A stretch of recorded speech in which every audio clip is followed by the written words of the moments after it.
আমার হিয়ার মাঝে লুকিয়েছিলে, বাহির পানে চোখ মেলেছি, বাহির পানে আমার হৃদয় পানে চাইনি, আমার হিয়ার মাঝে লুকিয়েছিলে।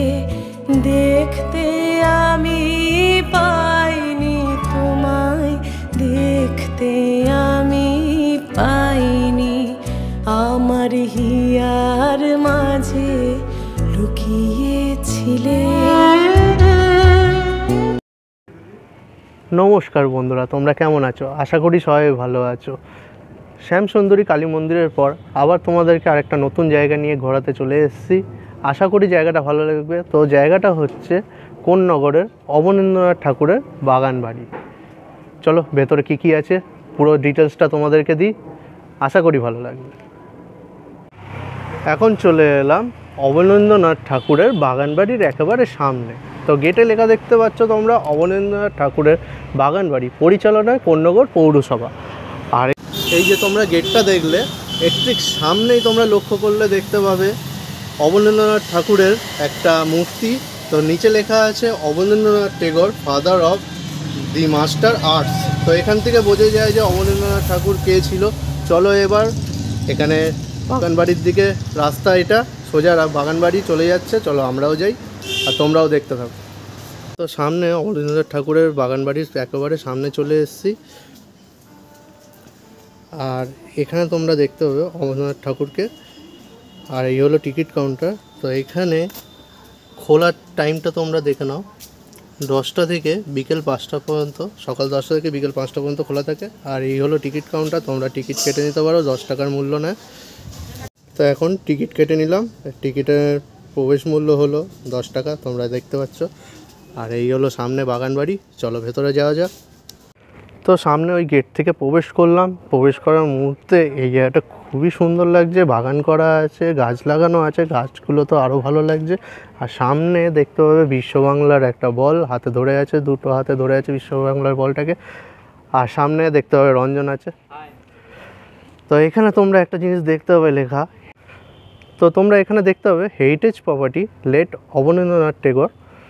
তো এই প্রপার্টিটাকে পুরোটাই কোন্নগর পৌর সংস্থা থেকে হেরিটেজ স্বীকৃতি দেওয়া হয়েছে।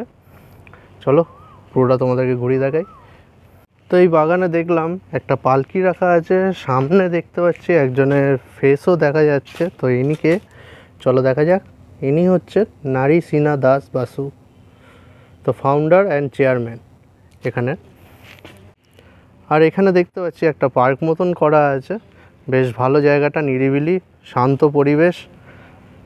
তোমরা চাইলে বাচ্চাদেরকেও নিয়ে আসতে পারো এখানে, আশা করি বাচ্চাদেরও ভালো লাগবে। তো এখানে দেখতে পাচ্ছি প্রচুর গাছগাছালিতে ভরা এই বাগান বাড়ি, সামনেই বাগান বাড়ি দেখা যাচ্ছে। ওখানে যাব, ওর ভেতরে একটা আর্ট গ্যালারি আছে, সেটা তোমাদেরকে দেখাচ্ছি। আর এখানে দেখতে পাচ্ছি একটা অশ্বত্থ গাছ আছে। তো এখানে সব জায়গায় দেওয়া আছে, বিষধর সাপ আছে, তো এখানে থাকতেও পারে। চলো ওই বাড়ির দিকে যাই।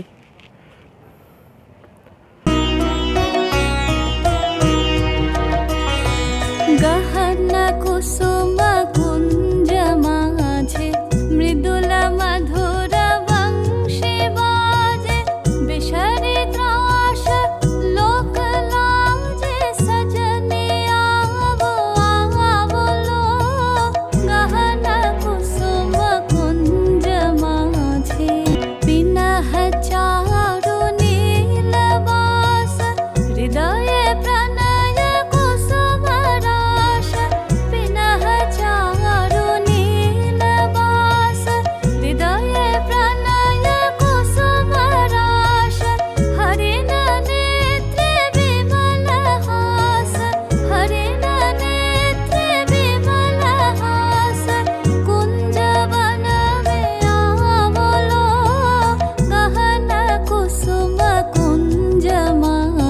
তোমরা দেখতে পাচ্ছ এই হলো গেট, আর এই পাশে যেই ঘরটা দেখতে পাচ্ছ এটা হলো সার্ভেন্টদের ঘর ছিল আগে, অবনী ঠাকুরদের। তো এখানে এখন দপ্তর অফিস হয়েছে, লাইব্রেরি আছে, সব কিছু দেখাবো।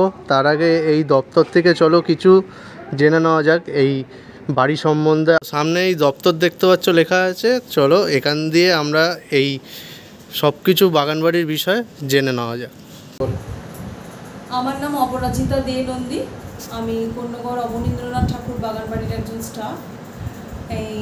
এই বাগানবাড়িটার মানে সময়সূচিটা হচ্ছে প্রথমে শীতকাল আর গরমকাল হিসাবে সময়টা দেওয়া হয় এখানে। এটা হচ্ছে শীতকালে হচ্ছে অক্টোবর থেকে মার্চ অবধি 9টা থেকে বিকেল 5টা অবধি, আর হচ্ছে গরমকালে এপ্রিল থেকে সেপ্টেম্বর অবধি 10টা থেকে 6টা অবধি। এটা হচ্ছে টাইম। এখানে টিকিট মূল্য হচ্ছে তোমাদের 10 টাকা। আর হচ্ছে যে এখানে এই অবন ঠাকুরের বাগানবাড়ির একটা ঐতিহ্য আছে, এটা হচ্ছে কবিগুরু রবীন্দ্রনাথ ঠাকুরের ভাইপো অবনীন্দ্রনাথ ঠাকুর, উনি এখানটা ছোটোবেলাটা এখানটা কাটিয়েছেন।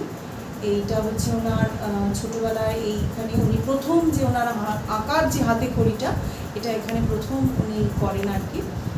ছোটোবেলাটা এখানেই কেটেছে। প্রথম উনি এখানে কুঁড়ে ঘর আঁকতে শেখেন। এইগুলো জানতে পারা যায় ওনাদেরই লেখা, মানে একজন মানে জোড়াসাঁকোর ধারে বলে একটা বই থেকে এইটা জানতে পারা যায় যে ওনার ছোটোবেলাটা এখানে কেটেছে, উনি ছোটোবেলাটা কীভাবে এখানে কাটিয়েছেন সেটা জানতে পারা যায়। তো হয়েছে ওনার বরানগর গুপ্ত নিবাস বলে একটা জায়গা আছে বরানগরে, ওইখানে ওনার মৃত্যুটা হয়েছে। এখানে কেমন কি ভিড় হয়? এখানে ভিড় হচ্ছে তোমার শীতকালে খুব ভিড় হয়। শীতকালে মানে অক্টোবর থেকে মানে মার্চ অবধি প্রচুর ভিড় হয় এখানে। এই গরমকালটাতে একটু কম ভিড় হয় এখানে। তাকে সবাই এখানে নিশ্চয়ই যেমন অবনীন্দ্রনাথ ঠাকুরের বাবা গুণেন্দ্রনাথ ঠাকুর জায়গাটা কিনেছিলেন, এবার সেইটা উনি তো ছিলেনই, এবার ওনাদের বাড়ির নিশ্চয়ই মানে আরও রবীন্দ্রনাথ ঠাকুর এখানে এসেছেন। ব্রাহ্ম সমাজ ঘাট এখানে উনি তো আসতেন, রবীন্দ্রনাথ ঠাকুর এখানে আসতেন। আবার জ্যোতিরিন্দ্রনাথ ঠাকুর, এই অবন ঠাকুরের বাগানবাড়ির ঠিক একদম উল্টো দিকে গঙ্গার ওপারে পানিহাটিতে জ্যোতিরিন্দ্রনাথ ঠাকুরের বাগানবাড়ি আছে একটা, পেনিটি ভবন। এবার আমরা যেটা পড়ে দেখেছি আর কি, এই বাড়ি থেকে ওই বাড়িতে ওনারা হয়তো নৌকা করে যাতায়াত করতেন, কিন্তু ওনাদের যাতায়াতে মানে খবর দেওয়া নেওয়া চলতো বন্দুকের আওয়াজে আর কি। বন্দুক দিয়ে, তখন তো ফোনের বা অন্য কোনো মারফত ছিল না, ওনারা মানে বন্দুক দিয়ে চালিয়ে আর কি খবর দেওয়া নেওয়া করতো। আর নৌকা করে এপার থেকে ওপারে ওনারা যাতায়াত করতেন। পেন্টি ভবন থেকে এই বাগানবাড়ি। আর এখানে তো মানে কী বলবো, অনেক মনীষীদের এখানে পদধূলি পড়েছে, এটাই। তো বন্ধুরা, এখানে জুতো খুলে প্রবেশ করতে হয়। এই হলো গ্রন্থাগার, আর এখানে লাইব্রেরি আছে। এই গ্রন্থাগার মানেই লাইব্রেরি। এই যে লাইব্রেরি, তো অনেক বই টই রাখা আছে অবনীন্দ্রনাথ ঠাকুরের। আর এখানে ফটোও দেখতে পাবে। তো তোমাদেরকে দেখালাম। এই হলো অবনীন্দ্রনাথ ঠাকুরের বাড়ি, আর ঠিক উল্টো দিকে দেখতে পাবে গঙ্গার পাড় আছে, সেটা হুগলি রিভার। এই হলো গঙ্গার পাড়।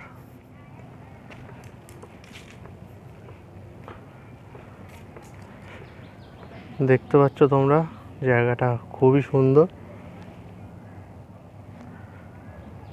আর এইদিকে সেই বাড়ি,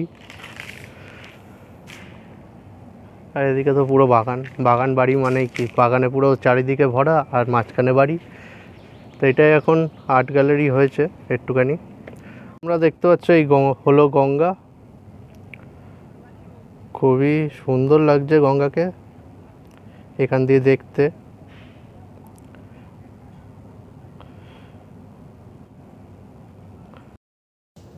বন্ধুরা, আজকের ভিডিও আমি এখানেই শেষ করছি। আশা করি আজকের ভিডিও তোমাদের খুবই ভালো লেগেছে। ভালো লেগে থাকলে অবশ্যই একটা লাইক করে দাও, কমেন্ট করে দাও, আর সবাইকে শেয়ার করে দাও। আর যারা যারা এখন পর্যন্ত সাবস্ক্রাইব করেনি, সাবস্ক্রাইব করে দিয়ে বেল বাটনটা অবশ্যই ক্লিক করে দাও আমার নতুন নতুন ভিডিও আপডেট পেতে। আবার নতুন কোনো ভিডিও নিয়ে আমি চলে আসবো। তোমরা দেখতে থাকো এক্সপ্লোরিং শুভ। টাটা।